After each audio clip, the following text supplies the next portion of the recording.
did you watch? Oh, you did watch Jungle Cruise. It's not a bird, it's not a plane, it's Superhero Slate. It's a modern podcast where we talk about everything that's great, like movies, TV, superheroes. It's Superhero Slate, oh yeah. Hello everyone and welcome to Superhero Slate, the show where we run down the latest superhero entertainment news. We love TV, movies, and superheroes, so let's talk it all out. My name is Chris Dillard. And my name is Mike Royer. And this week we have the Suicide Squad review for you guys. Yes, that's right. Make sure you're subscribed and you'll get that full review in your little feedy. That's right. Hot off the presses.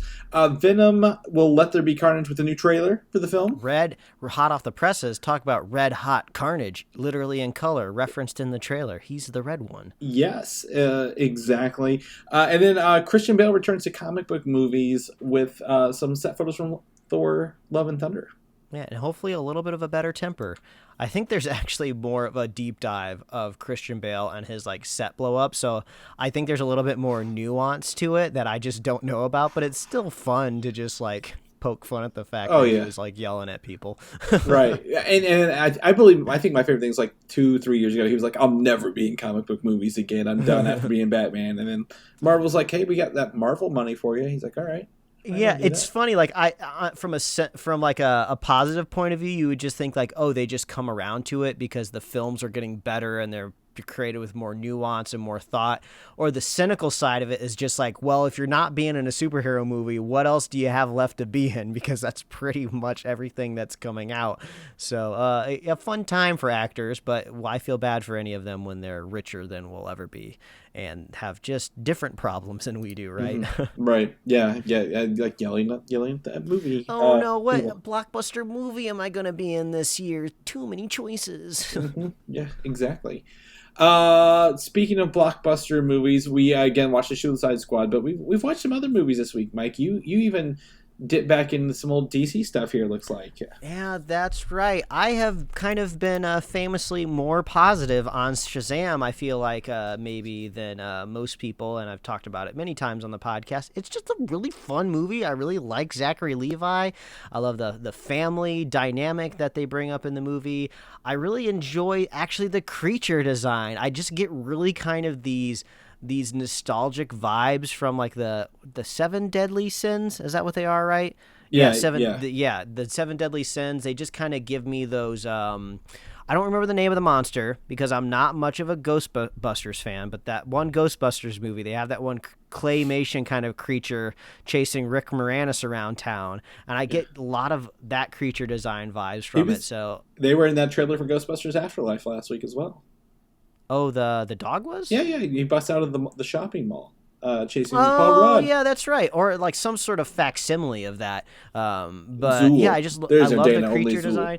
I love the twist because I didn't know that the whole family was going to be turning super powered, so that was fun. So I still kind of look forward to that part in the film, and it happens at the very end. And I love the little franchise that it's setting up. I'm really looking forward to the next one. And isn't it coming out this year? I think it's November or something. That the next Shazam movie is supposed to drop. It's next year. Or is 2022. It 2022? Okay, yeah. 2022. I was also. It's still supposed to be, I think, November, December. But I also forget that Shazam is kind of a holiday movie, so I should just be watching it every December with all of my other Christmas films.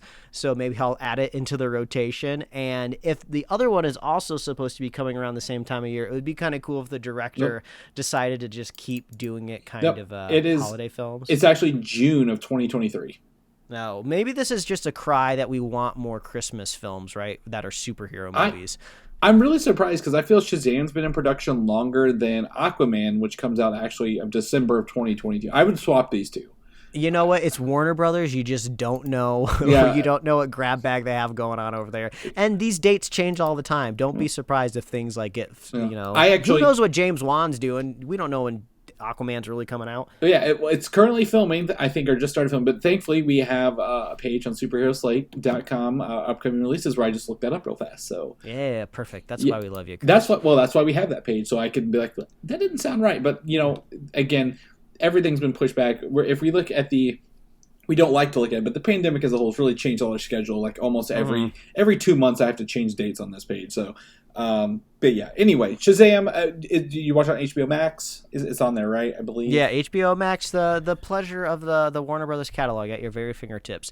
And then after that, we had a nice little back-to-back Emily Blunt movie-thon here in our household, where first up we watched The Quiet Place 2, which is streaming right now on Paramount Plus. I think is that where it's supposed to be? It was one of those new movies that got the shorter window. It was like a 45-day window. I keep getting Paramount Plus confused with Peacock. It's just the P streaming services. It just confuses me. Well, nothing's good on Peacock, so that's yeah. But you mentioned I think previously in the summer that you weren't a big fan of A Quiet Place 2, but I enjoyed the first one way more than I enjoyed the second one because I saw that was like the first movie I saw in theaters for like a year and a half was Quiet Place 2. So well, the wife and I watched it in the comfort of our own home, which I actually would have really liked to be in a full movie theater for this one because we had a really great time when we saw the first one. It was the first time in a long time I had a whole theater that behaved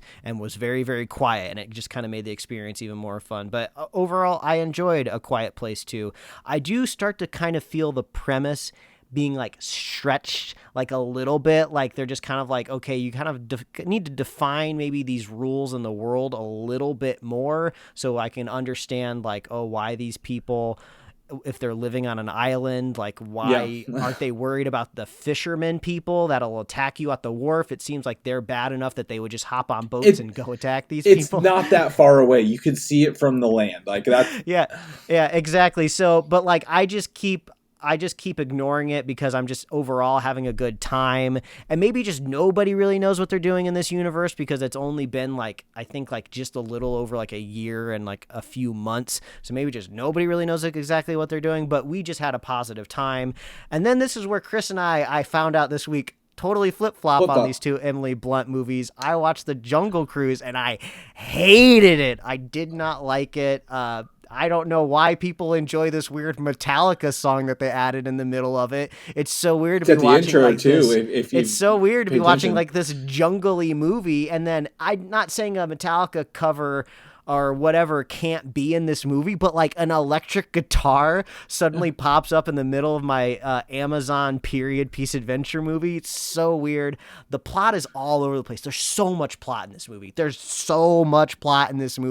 That's just unnecessary. And I talked about The Rock a little bit last week on the show about like I just cannot envision him as anything else except Dwayne The Rock Johnson, and it makes a lot of money for him. It does well in some movies. I think it's the worst casting choice ever for him to be this like Jungle Cruise captain because like Chris, I know you. Super big fan of puns. The Jungle Cruise ride at Disney parks is full of them, but the cruise captains on those boats are always like the nerdiest, dorkiest kids in the park that get that job. So that's what I associate all of these dad jokes with, or also just dorky dads in general. When I imagine an ex-pro wrestler, The Rock, one of the biggest, richest like stars out there, like doing these jokes, I do not feel it. It just takes me out of the movie. So I was not a fan of The Jungle Cruise, but Chris, you might have some positive things to say. I love The Jungle Cruise. I think this will be something that plays probably monthly in my house if I'm going to be wow. I really the ride is fantastic. I've been to the one in Florida several times, multiple times even when I was there, and we didn't have any dorky kids. We actually had like more middle-aged people like driving those boats for us. Well, I'm not. So, it's not an insult, but I'm sure they're dorks. Yeah, well, it's fine. But I mean, like they know what they're doing. They deliver the lines, and he even says one line. The kid's like, "Mommy, can you make him stop?" And he's like, "No, I won't." And don't interrupt me again. I'm like, I live for that in terms of like bad jokes. And while I don't know how much plot it has. Yes, it's unbelievable. But you talk about forgiving things in The Quiet Place. There are things in here I can easily forgive, like the MacGuffin and this tree and these flowers. But to me, this is a pretty good marriage of the Mummy and Pirates of the Caribbean.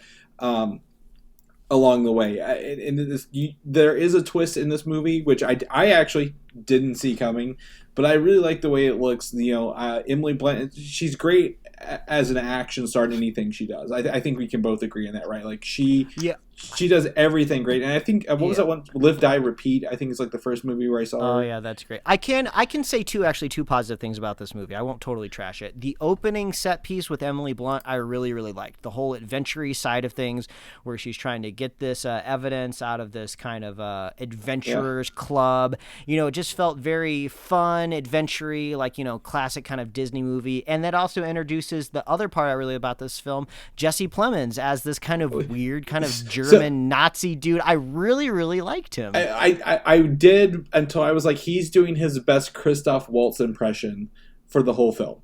I think I would have to. Jesse Plemons was not like my favorite character because he was just doing that the whole time. So yeah, I think we are laying on different parts of this, but I really love the swashbuckling. I think the intro set piece, and then the second one, actually at the wharf, or I guess the actual. The river port, the docks, yeah, the docks. So that was all built for real. So like when you watch that, you kind of like feel the scale and size of this like river they dug up and built all these sets. And then the small Paul Giamatti cameo was pretty fun. I think the more I thought about like the animal CGI was very rough, but at the same time I'm like, he's supposed to be like, you're never going to tame a tiger to be what that one had to be. Yeah. But I had a really good time. I think this one's one of those movies like from Disney of the ride to movie, just like the original Pirates that came before. It's fun. It's easy to watch. I can throw it on in the background. I don't have to pay attention to it anymore because I've watched the plots and just listen to the jokes and see the set pieces kind of along the way. It's on Disney Plus too for it was Premiere Access, right, for right now. Yeah, I think in like a couple weeks you'll be able to watch it for free or something like that. I don't think it's like one. I don't think it's like the 45-day one, but I wouldn't be surprised if it's like the first one kind of thing. The weird little decisions in this movie also kind of drove me crazy. Like when they showed The Rock in that flashback wearing that little wig, I could not believe for a second that man was a cartographer. I was like, this is not the type of mental image I have of a cartographer in my head. Well, and that's fine. I mean, again, that's your own premonition, but that's exactly what he looked like when he did the Hercules movie. I mean, Hercules is a warrior, not a cartographer, though. Like cartographer was like an old nerd. But the hair of that. But I mean, again, I think you're applying. And Paul Giamatti takes his engine. Yeah, he takes the whole engine. Like you don't need to take an engine to like stop his boat. Like just chain it, impound it, just take the boat. It was just so funny watching the entire engine come out of the boat. Yeah. Like, okay, I guess that's one way. Like, it's a boat; it can just float. You can get an oar. The whole it's just silly. But I'm having a fun time talking about it with you. So I suppose that's a positive. I think the Jungle Cruise is just one of those things. Like, to me, it really I really like the lead actors. Like, it's so much The Mummy because you have like the headstrong woman who wants to be a scientist. Like, society won't let her. Like, it's exactly Evie from The Mummy, and then just watch The Mummy on HBO Max, folks. Yeah, Brendan Fraser is a joy. I can watch The Mummy, and you can watch this as well. You don't have to split the difference here. But then like there's the uptight brother who's like there. It's a really good time. I don't think people who watch it would be opposed. Now if you're just by yourself, it's probably not worth $30. I will say that. If you have like a family or like, you know, some people come over, it's probably worth the $30. I think it'd be kids probably are not going to have the same issues I have with this film. Yeah, it's that. But other than that, we actually both watched another of the same movies this week, Mike. The Suicide Squad. We are here. The Suicide Squad. James Gunn's The Suicide Squad. I had to put emphasis on The Suicide Squad so we don't get it confused with 2016's Suicide Squad of the same name of different quality. We were doing reviews back then, so you can actually go listen to our old Suicide Squad review and hear how much we didn't enjoy that film. But the Suicide Squad has a benefit. It's in theaters and streaming on the ad-free HBO Max plan right now. So if you don't or cannot go to the theaters, you can watch this at home for I think around $15 we decided for that one, which is great because they did that with Wonder Woman 84, and I feel like they should pay me for watching that one on there. We just did a full spoiler-filled review episode if you want to listen to that. But Mike, kick it off again. Tell us what you thought of The Suicide Squad. Yeah, spoiler free here. Just a hint, a tidbit of what we'll get in that full podcast. I overall had a very good time. Pleasant film. Not much to nitpick from my point of view. Had a great time talking about it with Chris. We dove into a lot of things. We had a lot of questions, but overall I had a good time. Love the characters. The premise maybe a little weak, but I had a great time. The starfish, just not expecting a starfish in a superhero movie. I thought it turned out pretty well. It was not another name for butthole. Exactly. That's just funny that you bring that up because that was in the trailers. But my wife made like the same joke just on her own. She was just like, starfish like butthole, and I was just like, oh, she's gonna be shocked when John Cena brings that up here in about 1 minute. So that was really, really funny. But yeah, very, very James Gunn from head to toe, written and directed by him. So I'd say it's safe to say that if you liked any of the Guardians of the Galaxy movies, you are going to have a good time with The Suicide Squad. You do not need to. You don't need to see anything from the Warner Brothers lineup. You don't need to see even the last Suicide Squad movie. This is very much a standalone movie. You just need to have general knowledge of like just what superheroes are and just know that these characters are within the universe of like Superman and like Batman and stuff like that. And that's about it. So you can show this to your moms, your dads that haven't been tweeting release the air cut, like maybe you have been. So very, very very watchable for anybody. And I had a good time. Looking forward to the Peacemaker, I guess spinoff on HBO Max series. I think that'll be great. I had a great time with John Cena. John Cena's like my Dwayne The Rock Johnson, I feel like, people, and you can like either one of them, you can like both, but I feel like he's my The Rock. I'll pretty much watch anything that he's in. And you know what the common denominator is between them? Big buff dudes. What does that say about me? Fast and Furious. Oh yeah, that's right. Well, I haven't seen the latest one yet. That's the John Cena one. So yeah, yeah, that's true. So yeah, anything else you want to add to that before I jump in? No, Chris, let us know, what did you think about The Suicide Squad? The Suicide Squad. It's just okay. We kind of talked about a little bit why I think it's just okay. There are some questionable things and some choices in here that I think the James Gunn is known for his soundtrack in the Guardians movies, but those soundtracks make more sense in terms of the movie, and here they just kind of, I think, drown out the film. Overall, I wanted to laugh a little bit more. There's some dark humor, some stuff like that. I didn't think it was nearly as funny. I don't think it's bad. Don't get me wrong. I don't think it's bad. I'm not in love with it. I honestly am still struggling to find. While we were talking about it, I could pull stuff up, but on the fly, I'm like, I don't remember much about this movie, and I think that's something that I'm like, you could have just done a little bit better. But overall, like you said, I'm glad I was able to watch it, and James Gunn brings his staple James Gunn thing to it. I think the thing is missing that he was able to add to his previous work is a heart, if you will, at the end of it, and this one didn't quite have that. But at the same time, you can feel if you've watched Guardians and you like Guardians. This is I guess like not really a spin-off, but like he's taken his craft from there and what people have enjoyed it and really applied it to this movie, and that's very, very evident throughout. I feel after Guardians 3, James Gunn might have a couple more movies, not necessarily Suicide Squad related, but a couple more films maybe at DC where he gets to kind of maybe do some more stuff that he wants to do, right, rather than something else. I'd like to see him pick. I would love to see James Gunn pick a B or A list superhero and kind of go like a Booster Gold maybe. You think he'd be able to kind of take a time traveling guy who's pretending to be a hero somewhere along the way? Absolutely, but also we don't often see this where like these coveted superhero directors are also writing the movies as well. So what would happen if just James Gunn wrote his just own movie, like his own original idea, like science fiction, comedy, a little bit of both. It could even be original superhero. I would just be kind of curious what happens when James Gunn doesn't adapt something. Have you watched his movie Super with Rainn Wilson? And I think I watched that way back in the day. Yeah. Super's like his first one that was like original, kind of like that. I think that'd be good. But I think, again, that was 10, 15 years ago. So I think, I like to see what he's learned from then. Yeah, and also by now he has kind of like carte blanche, right? He could make the weirdest idea, and any executive's going to greenlight it by now. Right. I can see him being like maybe one of those guys who goes straight to maybe I know directors love to say you only get the full experience in theaters, but like I think that's kind of bullshit right now. You can release something on streaming and it just be okay, right? Like you had a good time with the Tomorrow War, right? Like that's fine to put it on streaming. Like that was probably a fairly large budget film based on what I saw with the effects and the cast. I think, and you didn't regret watching that at home on a streaming service, did you? Nope.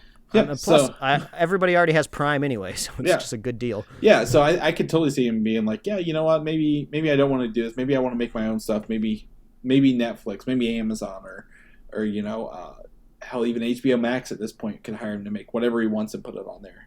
I'd love to know how many people subscribe to HBO Max to watch this movie. I think of all the movies for free this year, this is probably one of the bigger ones that would get people to go there. Yes. Mm-hmm. So, yeah. Listen to our review. If you the first part of our review is spoiler free. If you want to know more about our details, then it goes right into spoilers if you've watched it. So you can check that out. Something I've been dying to ask you this week, because I feel this can go either way when I talk to you about this movie. Is Venom: Let There Be Carnage, a full trailer released for this film? We had like a teaser trailer before.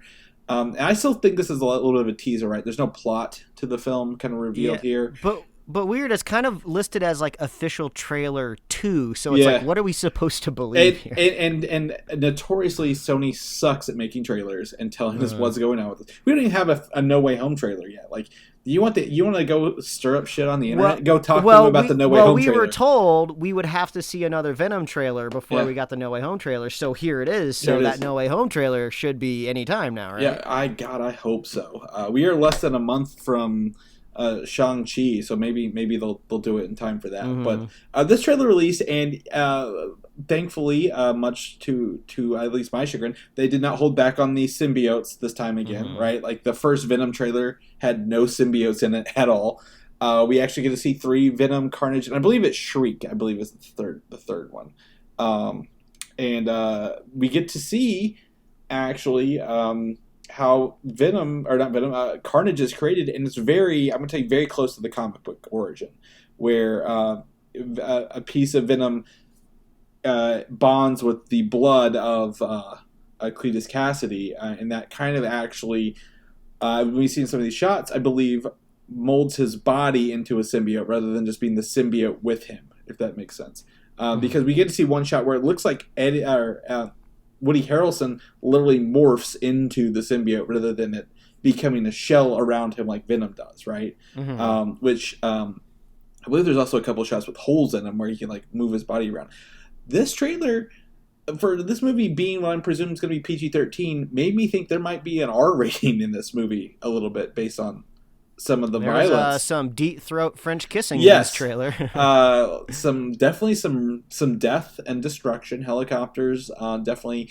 I wouldn't say there's blood, but yeah, like he literally shoves his tongue down a guard, and then even the Venom symbiote says shit at one point, or Eddie says shit, right? Like whenever it's coming off of him when he's about to fight Carnage, he says, "Oh, it's a red one." I'm sure there's some lore in the Venom world we're gonna hear about in this, but I'm not in love with this, but I'm actually kind of excited to see this movie from Andy Serkis, Mike, and I feel like you're gonna lean the other way, but like no, I'm excited for it. No matter what I do, I cannot muster any interest for this movie at all. These trailers keep coming out, and it's just, I feel like I'm looking at the exact same movie over again, which is really disappointing because I thought, like, okay, it's just a trailer, so I do have to give that caveat. I thought Andy Serkis was going to bring maybe something a little bit different to this, but it just seems like the exact same movie. So I can only go off what I'm seeing here, but like, I I don't know what it is, Chris, but there's no interest here. I'm gonna see it, right? I gotta see it, and I'd probably see it either way because it's technically a Spider-Man movie, and I love Spider-Man, so I'm gonna go see anything that comes out of that. But it's just like I just don't care. Like it's just dumb, and I just can't connect to it. There is no plots being revealed, right? Like I don't know what the story is other than Cletus gets a symbiote and then they have to fight him. So I want to know like what's the story here? What makes this different? And they're not really showing that to us. You also already kind of know how it's going to end, right? I mean, the one thing that like about symbiotes already, even if you only have seen the first movie, is like sound is the thing that they're most affected by. And I think maybe fire, but I don't know if that's just comic books or if they're going to bring that up at all. But like, and you have this very prominent character in the trailer that is basically like a big sound cannon. You know that's how the movie's going to end, right? So I guess the dynamic might be the push and pull between what side that maybe that character Shriek wants to be on, but it's just like I don't care. So it's just going to be goo fighting each other. Yeah, I would normally agree with you, but I like the difference here is like Carnage seems to be using more of his like arsenal, if you will, because he's bonded to literally a serial killer. So we get to see like his like poison spikes, stuff like that, rather than just like a mash of black and blacker goo like the first one was. Shriek is notorious for actually being in Carnage's wheelhouse. Her and him, along with I think 3 other characters, including Doppelganger. Do you remember Doppelganger, the Spider-Man dude with like 3 other like 6 arms kind of dude? Yes. Yeah. When I said, everyone's like, "Oh, from the cartoon." I'm like, "Yeah, from the cartoon."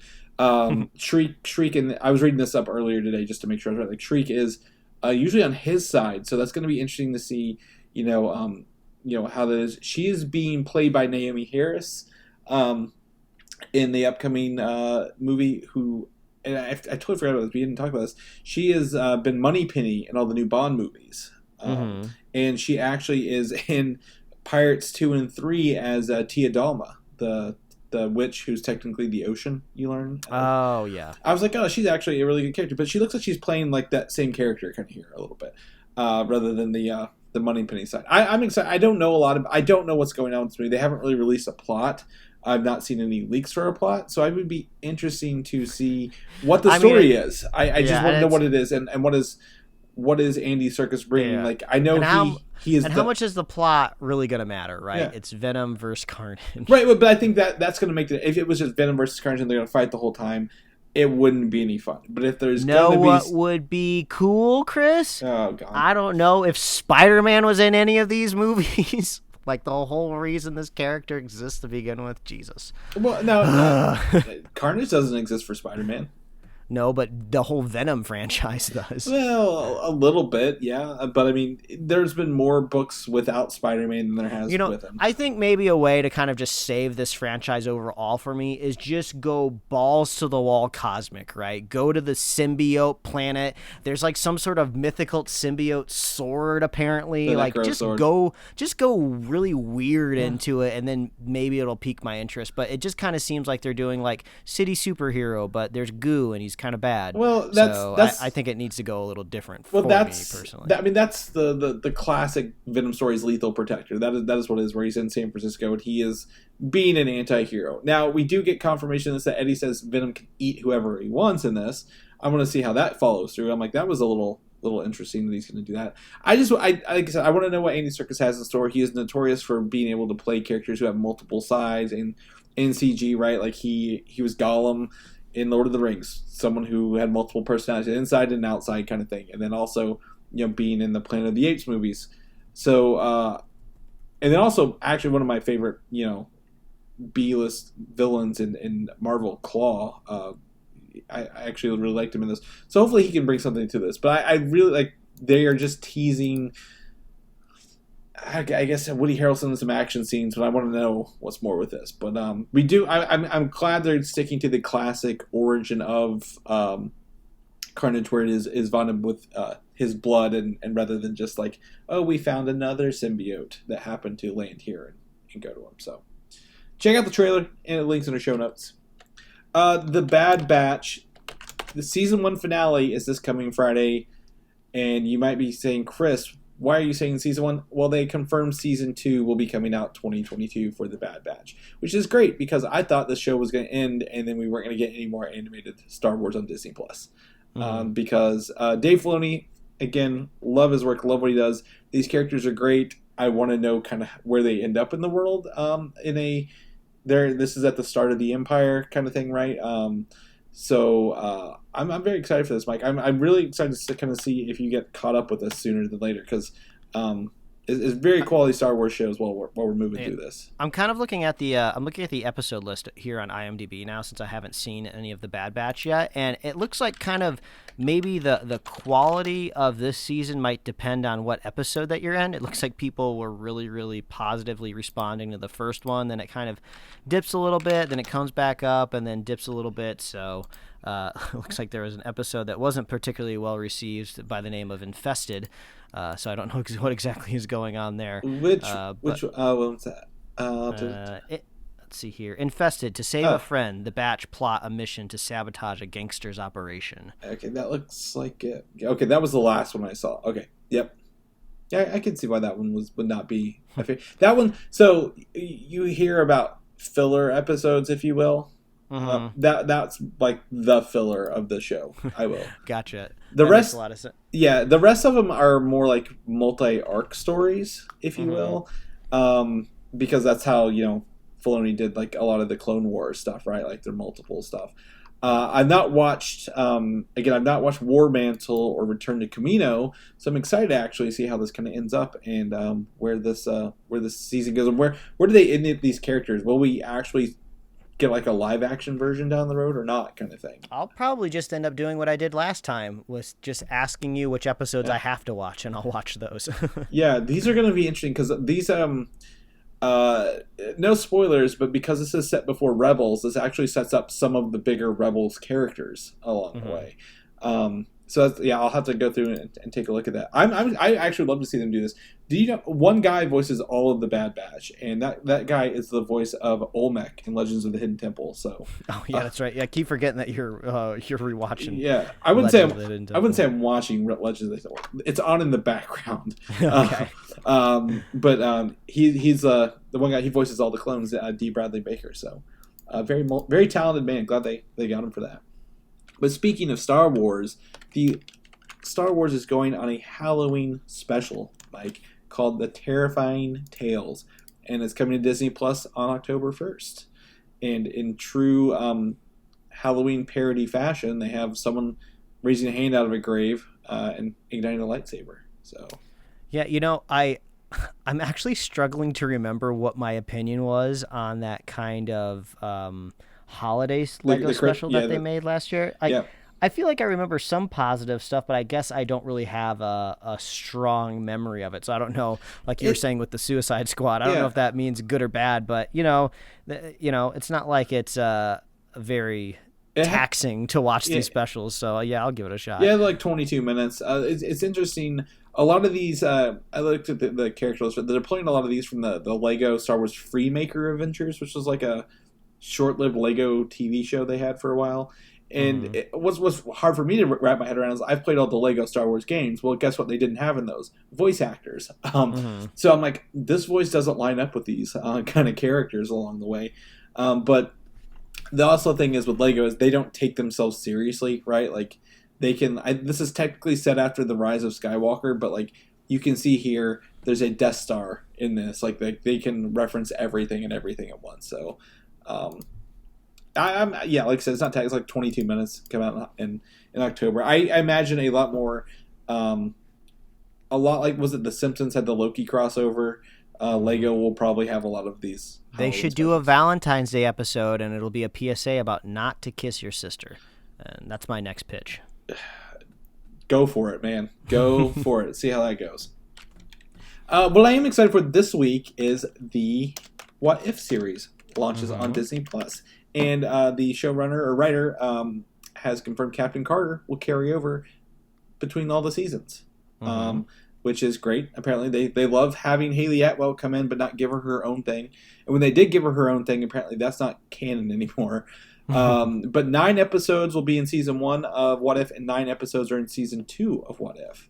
They were originally supposed to be 10, but apparently the pandemic caused them to shift one and then cut, I guess, 2 out of season 2 then. We kind of talked briefly about that on our chat. I don't think that's really surprising, right? Like, the only thing you can think of is like they may not be as interconnected as we think if they can shuffle them around. But yeah, also, and if they can just kind of cut one off and push it. Yeah, I feel like we're going to get the feeling of this show as they are just like little capsules, right? I know we see like a Doctor Strange, like possibly fighting another Doctor Strange, and the Watcher is supposed to be watching all of this, but these do just feel like they're going to be just like the branches of the timeline that we see at the end of Loki, right? Like, here's a branch and here's a branch. It's funny you mention that because the newest promo, which I didn't include because, it's the week before, I don't want anyone to see anything they don't want to see, literally starts with the timeline branches image from Loki, and each one being a little pod at the end of those branches. So, like, you're 100% correct. Yeah, so that's the only way you'd be able to just kind of shift these episodes around, right? And this reminds me that I think Disney Plus just added a new Legends clip for Agent Carter. Yeah. And I haven't watched it. I haven't really been watching any of these, but I kind of want to watch that one because I feel like you're going to get all of your information from the Agent Carter TV show, which is they didn't include it. That's why. Really? That's why I just said they took it out of canon. Yeah. Because I wanted to watch it because I was like, well, what else do you have to pull from? She was just basically in Captain America and briefly in Winter Soldier or Civil War? No, it was Civil War that she kind of died in, right? She died in Civil War. Yeah, she wasn't actually in Civil War. She was in the bed for like a scene of the Winter Soldier, and then she danced with Steve at the end of Endgame. Yeah, so I'm just like, how do you fill out that little like 10-minute thing? And Ant-Man for like a second whenever like they had the young Hank Pym. Yeah, I don't know how they fill that out. So that's the curious thing is here. What's great is Haley Atwell's been such a team player, right? She even had a couple of scenes in Agents of S.H.I.E.L.D. like flashbacks of stuff. Mm-hmm. So even though Agent Carter's not in there, she technically was in Ant-Man either 1 or 2, right? Because they de-aged Michael Douglas for that scene. Yeah, that's what I just said. Yeah. Mm. So that's really about it. But there are rumors. We've talked about this before. Captain Carter will be in the Doctor Strange movie as a cameo. It's one of the universes in live action.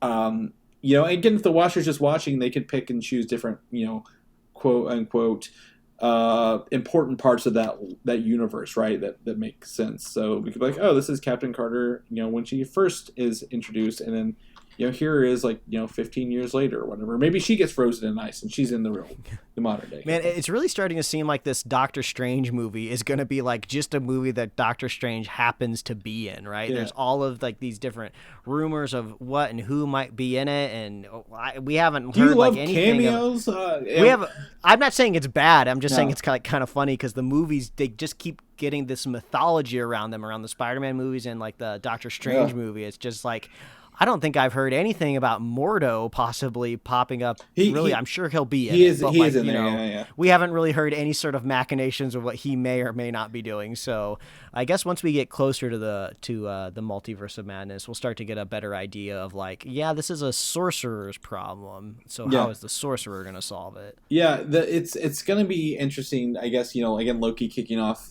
literally the multiverse, right? And then how much that will affect this, and what if will show us kind of where that is. And according also to the writer, everything we see in the series is will be canon for the multiverse. Now, what does that mean? It doesn't mean like, oh, this is the main universe going forward. It's like, oh, these are parallel things happening right now, and that's what it is, kind of thing. So probably also that they can come, like, if they want to show a live action version of that in one of the other movies, they will, because I don't think they'd use an animated clip to imply it in Doctor Strange, right? Yeah. So, I'm excited for What If, Mike. I think these are like 22 minutes episodes. Very, very, very excited to get my hands on these Wednesdays. Starting this Wednesday. Thor, Love and Thunder. We got links in the show notes, folks. Check this out. We got Christian Bale on set as Gorr, the God Butcher. And I've seen people be like, oh my gosh, he looks like the creators in that Alien Prometheus movie? Like the ones that like... Or he looks like Mr. Freeze from the Arnold Schwarzenegger's version, just without the freeze suit. Yeah, exactly. So he's wearing his white, very, very white body paint, black nails, and a very see-through white kind of cloak, right? Is that what that is? Like a drapey cloak. Yeah. And he's in on sand. So Yeah, I don't know what we pull away from this, right? We don't really. They tried to zoom in on the face. We don't know if there's tracking dots involved. I mean, we've been looking a little bit of set shots of Ezra Miller on the Flash, and there's supposed to be like two Ezra Millers, but there's a stand-in, and there's like no dots on their face. So we're kind of thinking, do they even need the tracking dots anymore when they're doing visual effects on faces? So. You gotta look through a lot of this stuff. If you do a quick Google, Mike, for Gorr, Gorr, you will see he actually looks pretty close. They've nailed this kind of live action stuff. So I'm glad they're not just doing a complete. I guess they'd have to not like a de-nose them, but they kind of gotta if they go do with the that nose, face, yeah. maybe the maw a little bit. So if it's really, I guess, reconstruction of a nose and like a. Kind of like the they did in Harry Potter. The mouth. Yeah. Did he have a tracking dot? Well, I guess really you don't need tracking dots for the nose because the tip of the nose is kind of infamously like a tracking point for a lot of stuff. So, and if they do like a tentacled version or something like that, those are just add-ons. But so you mentioned earlier, Gorr is known for having what's called the Necro Sword. The Necro Sword is actually made from the symbiote god in the Marvel Comics universe. You don't find that out until after the Necro Sword. But the Necro Sword in the MCU, those were actually wielded by Hela in Thor, Love and Thunder. So there is rumored to believe like this version of Gorr hasn't got the Necro Sword yet because he's just like the regular pale version of himself. So when he gets the Necro Sword, he will get the darker cloak, the darker highlights, the gooey sword on his arm kind of thing. Chi transforms. As far as we can tell, we have to trust Rat Catcher #1, Taika Waititi. He really seems to know what he's doing. Yeah, exactly. Yeah, I think honestly, to get Christian Bale back into superheroes, especially body paint all day like this, it's got to be something good, right? Like it can't just be the paycheck. Like and he can't yell at Taika on set, so we'll see. It does make you wonder, like, how much of this is like a personal relationship, right? Christian Bale is the type of guy that can do really any project that he wants. He could self-fund projects. I'm sure he could get funding for pet projects that he wants to do. Like, maybe it just comes down to something as simple as just like, he just knows Chris Hemsworth. Maybe he like bought a house in Australia, like not far from his place, and they're just like, oh, you should be in the next movie. You should meet my friend Taika. Like, I feel like a lot of decisions in Hollywood go that way once you reach like a high level. So maybe that's the reason why we're seeing him in superhero movies again. It could be that. Maybe I'm hoping it's just a good story and he believes in the project. So we'll knock on wood. Because honestly, if you saw Thor: The Dark World, he kind of looks like Malekith the Dark Elf. Doesn't he, like with that white pale stuff? Like if it was Dark World level quality filmmaking going on still, I'd be like, oh, this is gonna be bad. But hopefully they've resolved that. Now, Stranger Things put out a promo teaser. I didn't link it here, Mike. I'll link it by the time the show goes live. Saying season 4 is releasing next year in 2022. I almost kind of forgotten this show. It's kind of fallen off the zeitgeist, right? Like of the pop culture radar. Yeah, I was gonna bring that up too. There's just so much time in between seasons.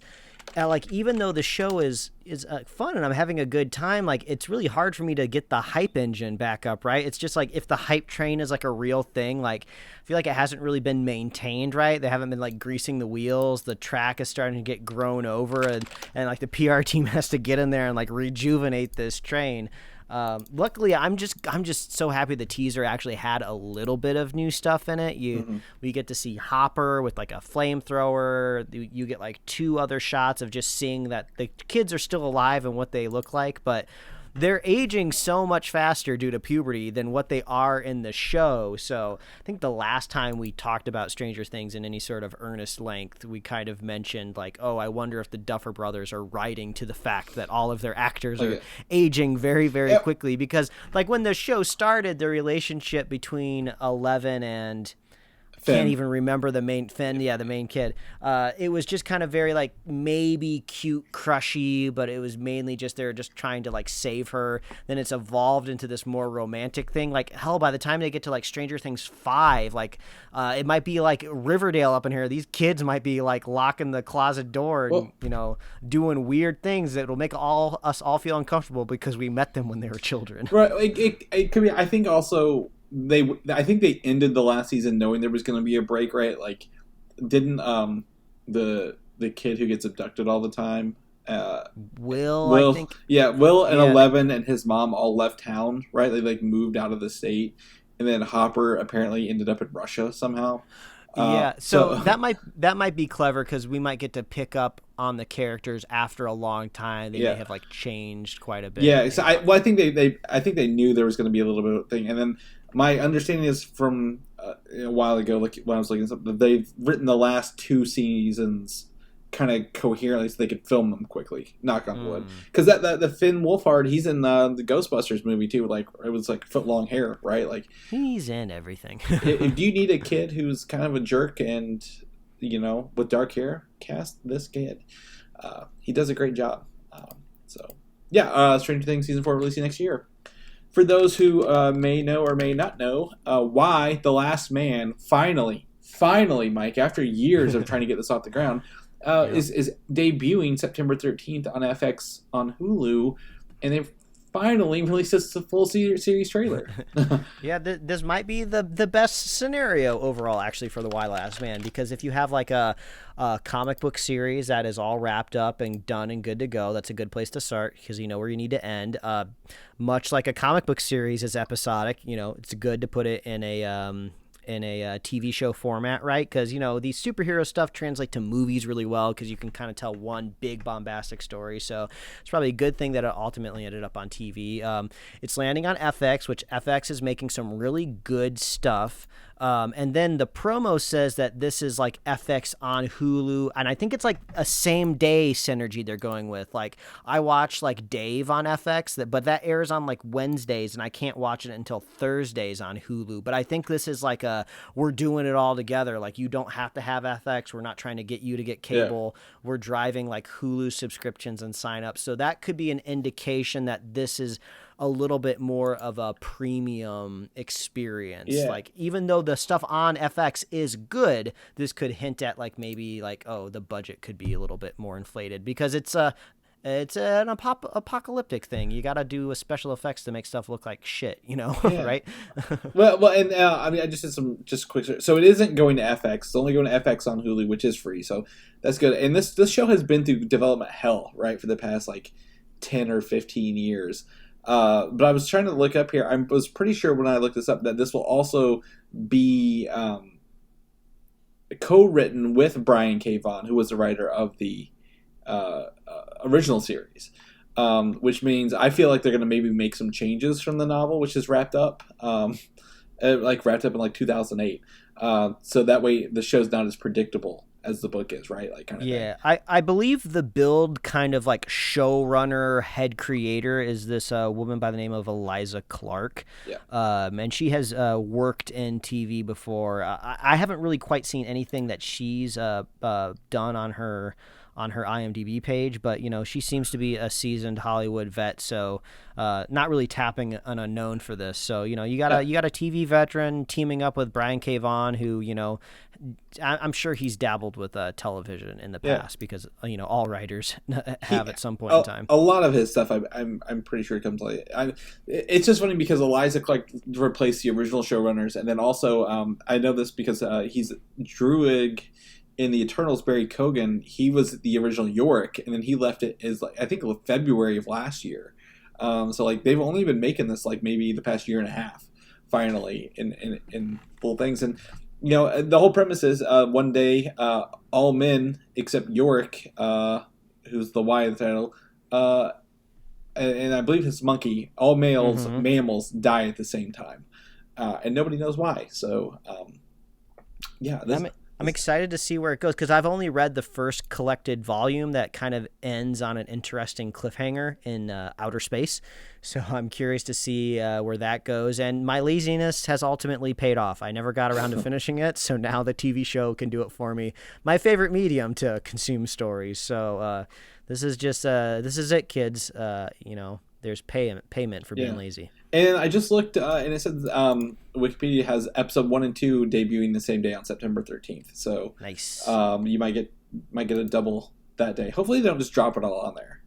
That'd be kind of a bummer, but that's whatever. Lastly, Lord of the Rings, the TV show on Amazon that they are spending millions of dollars on, released its first image and a release date, September 2nd, 2022. 13 full months away, Mike. They've wrapped filming on this show, so they will be working on off those Amazon AWS servers for the next 13 months, making some effects here kind of going on. Something cool I noticed, if you look at this big elven-looking town, right? It looks like, if you look to the right where the sun is, it looks like there's two trees, doesn't it? Like a dark tree and a white tree, like a light tree, kind of. Yeah, there's like some sort of big tree going on. I don't know. Yeah, some nerd who knows the Silmarillion back and forth is probably screaming at us. Like, you don't know about those trees, the light and dark trees of the hidden forests of Agathor or whatever. Amazon has no rights for the Silmarillion. Actually, the what's his estate? Who's the writer of that? The Tolkien estate. Hates the actual live action movies so much they have not licensed that book out to anybody. Not That's even so Amazon. Strange. I mean, I'm not even like a big Lord of the Rings person. I don't really know anything about the lore except for what I've seen in the movies. But as far as I know, isn't the Silmarillion? How do you even say it? Isn't it more kind of like a visual, or not like a visual? It's more like a dictionary. It's not like a story. It's just kind of more like a history book, right? It's not like a narrative. It's so like, you can't. It's like 5 chapters that tell like different ages, like including like the when the rings were made, and then like the all these different ages or whatever. I'm pretty sure. Yeah. So it's like, I'm not saying it's the same, and I'm sure people would scoff if I brought up Harry Potter, but it kind of seems like if you'd be adapting Fantastic Beasts and Where to Find Them, which is like a textbook, right? So I don't really know if the Silmarillion, however you say it, even can really be adapted. But anyway, this just goes to show you, I don't know anything about Lord of the Rings. I don't know what this town is. It kind of slightly reminds me of the town that is it a dragon? Isn't there a dragon in Lord of the Rings that like attacks a town and it's like crumbled or something and they're trying to save it? Is like maybe the third movie? Are you talking about the Hobbit movies? No, I've never seen those. In the third Lord of the Rings movie, there's like a kingdom that's being protected. Yeah, the evil the Nazgul leader, which King, I believe is. It kind of looks like this because I do remember there being like levels Gondor. and heights to the city. Oh, I guess so I don't know what this is. So this is Ghostbusters all over again, trusting the lads at Superhero Slate to understand anything that they look at when they look at Lord of the Rings. So I'm actually going to retract my previous statement. Actually, Amazon did get the Silmarillion, but this was only like 2 weeks ago. So I read it backwards 2 weeks ago. And then there's also the Unfinished Tales, or at least parts of them. I think, again, if I was to say anything about this show, this looks like something from Peter Jackson's Lord of the Rings, right? Like, I would not be like the architecture feels just like it's right out of that movie, right? Like, feels. I mean, is that an elf? Is that who this is supposed to be? It's too far away. It's supposed to be a short-haired elf, and apparently that's not a real thing. But whatever, we'll see. I'm really surprised the Tolkien estate does not like the movies, right? Like, those first 3 are like heralded as like, Academy Award-winning films. Yeah, that seems strange. I wonder what exactly is going on there. I wonder if maybe it's a misattributed quote, or I don't know if are they actually talking about the Hobbit movies. Yeah, that's strange. I feel like everybody is head over heels with how well the books were even adapted as at first. So I don't know, but this is great because if you're not a big Lord of the Rings fan, you just kind of sit back and kind of watch the chaos unfold, and eventually these multi-million-dollar TV episodes will land on my Amazon Prime account that I already pay for, and I'll just be like, ooh, this is fun. I don't watch a lot of Amazon Prime, if I was going to be honest. There's not a lot I go there for. But I feel like this is going to be enough of a zeitgeist thing to like, I'm going to need to be in there kind of thing. Looking into this, I'm pretty excited about it. If I'm going to be honest, hopefully Amazon doesn't mess this up. We're kind of in an age of like what The Witcher, right? I feel like it's kind of like in the same fantasy world as Lord of the Rings kind of stuff is. So like, I really feel like there's a lot riding on this too. Especially after like the failure of the last season of Game of Thrones too. So I think this could make or break Amazon as a streaming service. So not break it. I think any good faith we have to watch anything they make or adapt would be good. Mm-hmm. So, but yeah, they got 13 months to edit it in CGI, so we'll see how that goes. Anything else, Mike? That it? That it for the show? That's it. That's the news for this week. That's the news. That's how it goes in the business. Yes, also, again, reminder, we recorded a Suicide Squad review. You can listen to that. But, Mike, if you want to know what you're up to, what you're doing, can they find you at?